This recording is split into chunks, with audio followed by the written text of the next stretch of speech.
How is it going, everyone? It is now time to talk about everybody's favorite topic, and that is the PlayStation 6. I kid. It's just every time we even allude to the PlayStation 6 or next generation, people in the comments section are always like, bro, this generation has barely even started. I'm not ready to buy a new console, and you know what? I'm kind of there with you on that, given the fact that the early portion of this generation was a lot of cross-gen games, but the reality is we are 5 years into this generation. This is over the halfway point of a generation. Any console generation north of 5 years, and that 5-year mark, you're talking well over halfway. I know the PlayStation 4 had 7 years until the PlayStation 5. The PlayStation 3 had 7 years as well, 2006 to 2013, and then 2013 to 2020. So, you know, we're not that far away. I know some of you guys aren't ready to buy a new console, especially with how crazy these price points are getting. However, one of the talking points going into next generation, I think, is going to be digital gaming. While Xbox and PlayStation haven't outright pushed you to digital only, the options have been available where digital-only gaming has become prevalent. PlayStation 5 Pro, while it does have the attachable disc drive, there's very much a reason why there's not a disc drive right out the gate. Obviously, it's cheaper to manufacture, but also they get to push you into digital gaming. That means that ecosystem of the PlayStation ecosystem becomes a little bit more closed, and you're spending more money, or rather, you're not spending more money on their games. I mean, you could make the argument that you are, because sometimes physical game deals are better than digital game deals, but what I'm saying is, Sony's making more money off of you, the consumer, in the sense that they're cutting out the middleman that is Walmart or Best Buy or whatever the case may be. So with PlayStation 6, it is interesting, as Insider Gaming has learned that the PlayStation 6 is planned to have a detachable disc drive when the console launches. First introduced mid-generation for the PlayStation 5, the detachable disc drive was a means for PlayStation to reduce its production and shipping costs. For the next generation of PlayStation, several sources who wish to remain anonymous because they were not authorized to talk about company plans have said that the detachable disc drive is here to stay for the next generation. Identical to the PlayStation 5 and its detachable disc drive, customers will be able to buy the console individually as a digital console bundled with the PlayStation 6 as a traditional console, or upgrade later by purchasing the detachable disc drive separately. So it looks like they're still giving you the option where the disc drive is bundled with the PlayStation 6, and according to one source, unless things are changed at the last minute, PlayStation is firm on the decision because the disc drive for the PS5 hit all the company's internal targets. Again, it was reiterated by the source that the decision was made to reduce manufacturing and shipping costs during the uncertain times, likely referring to the tariff and trade war. These uncertain times have seemingly influenced PlayStation's decision on the look of the next PlayStation 2, as rumblings suggest that this time around the PS6 will have a much simpler design than its predecessor, again to maximize efficiency, shipping space, weight, and so on. A lot of interesting elements there for sure.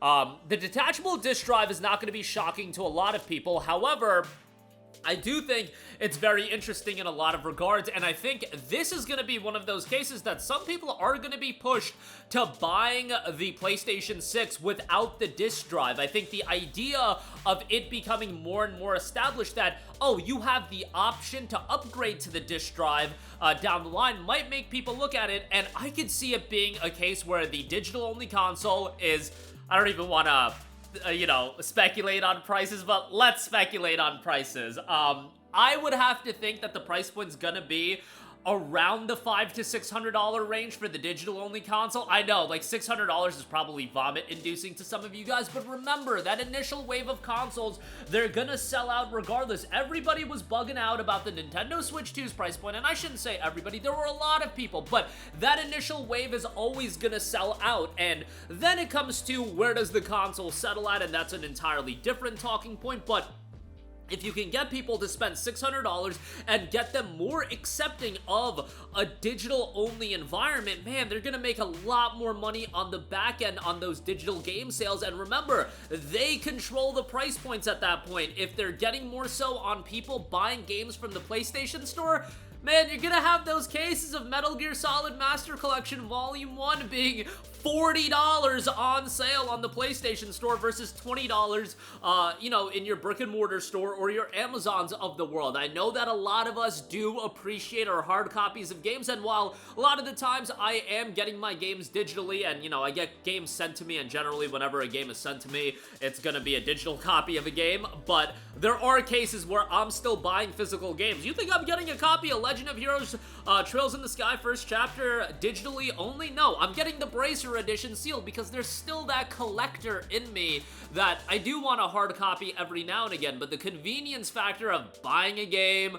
downloading it, preloading it, midnight comes around and I can play it right then, or I wake up and I can play it the morning of release, it is incredibly convenient, and I think a lot of people are gonna forego on that collector's aspect or the idea of a hard copy and then just going for the digital route, especially what is the price point differential going to be? Because while in today's environment, it's $450 for the digital console, I believe, and although the price points just went up, it's $550 for the disk drive console, and, it's quite a bigger price difference, but I think that price difference might go bigger and bigger. I think Sony wants to, at least if I was Sony, I would want to incentivize you to get the digital-only console because, again, you're closing them in that ecosystem. If we don't have you buying physical games, you can't sell those digital games. Sorry, buddy, you bought all those digital games. Your digital games are established. That idea of you shifting to a different console when you have your digital game library already established,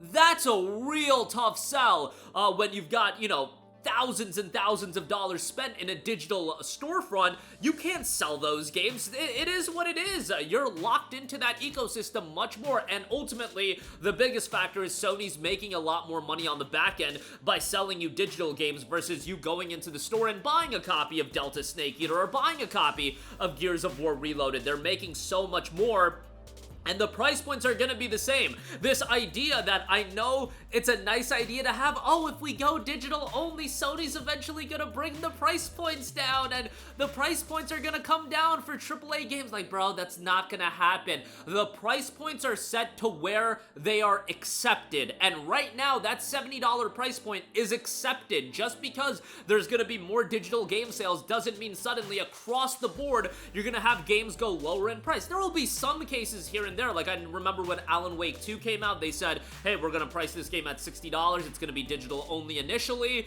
Ultimately, it got a physical release, but there are cases like that where digital games will be a little bit cheaper. Wukong, I want to say, was $60 right out the gate, but that's few and far between, and if you expect across-the-board games to get cheaper because it's digital only, that's not going to be the case either. But at the very least, for those of you that like your physical copies of games, generally speaking, I think most of the bigger publishers are still going to release their games physically. However, I do expect it to be more and more of a common occurrence where there are certain games that see a digital-only release. And it's even interesting today, again, Wukong, Alan Wake 2, those games did not have day one physical releases, and Chronos the New Dawn just came out. That game came out digitally, and then 2 weeks later, it's coming out physically as well. I don't even know how many of you guys know that Chronos is getting a physical release. Some people don't even know, but you're seeing it more and more with bigger games that they do go the digital-only route, and then eventually, sometimes people will be like, we want a physical copy, we want a physical copy, and a Wukong and an Alan Wake 2 will get a physical copy, but I foresee it to lean more so into that direction. The major publishers, again, I think Sony first-party games, those big games, are all gonna have physical releases, but I wouldn't be surprised if more and more games opt to go the digital-only route. But we'll see how all of that turns out. The detachable disc drive certainly gonna be a talking point, and gear up for the next consoles, man. Well, if you want to pick it up, I think the PlayStation 5 is still going to have a lot of life to it. I know a lot of you guys in the comment section, whenever we talk about next gen, and sometimes I mention, who's on the PS4 anymore? A lot of you guys are still telling me you're on the PS4. There's a bevy of games, and honestly, I feel like we've gotten to the point that, yes, performance is nice, getting 60 frames per second is great, but the graphics are the graphics. Am I really gonna go crazy over much better visuals? Like, we live in a world where Horizon Forbidden West, God of War Ragnarok, Spider-Man 2, these games are all running on the current gen platforms. Hell, in the case of God of War Ragnarok and Horizon Forbidden West, they ran on the PS4 as well, and they didn't look that terrible. Not even that bad. They ran at 30 frames per second, but nonetheless, like, you have Ratchet Rift Apart running, and that game came out 4 years ago. How much better are these visuals gonna get? And if they get even better, you're talking about these game, budgets exploding as well, and then ultimately, how do you create a business model where you can invest a lot of resources into a game and get something that's gonna return a profit on the end? Like, I just don't see that big of a need to upgrade consoles. Like, it was one thing in the PlayStation 4 era where people really wanted 60 frames per second. At this point, the PS6 is gonna sell incredibly well, and it's gonna sell out right out the gate. But how much is it really needed? There's gonna be that element of FOMO. You know, people were talking about, oh, I'm not buying a Switch 2, I don't want a Switch. And then, well, what happened with the Switch 2? The same exact thing's gonna happen with the PS6, where the price point's gonna get revealed, people are gonna bug out, there's gonna be maybe 1 or 2 driving games for the launch, and it's still gonna sell out, because there is that element of FOMO and people want it. But ultimately, when you actually assess it, what is going to be the necessity to upgrade to the PS6 when this generation, I feel like, hasn't even been fully tapped into? There's been some great games, don't get me wrong, but I feel like we still have so much more mileage. It feels like we're getting the PlayStation 6 because, well, it's been 5 years. It's gonna be 7 years by the time this console's releasing. It's time for a new console, but have we really gotten the mileage out of the PlayStation 5 at this point? I would argue no, but that's gonna do it for me. Let me know all of your thoughts in the comments section down below. As always, sound off there. Thank you for watching, and goodbye. Hey guys, we hope you enjoyed the video, and if you did, make sure to hit the subscribe button, and if you're already subscribed, do us a favor and hit the bell icon. This way you'll be notified whenever we post a new video. That's the best way to keep up with all of our uploads, and we usually try to upload 2 videos a day. And with the bell icon hit, you'll be notified whenever we do upload a video. As always, thanks for watching.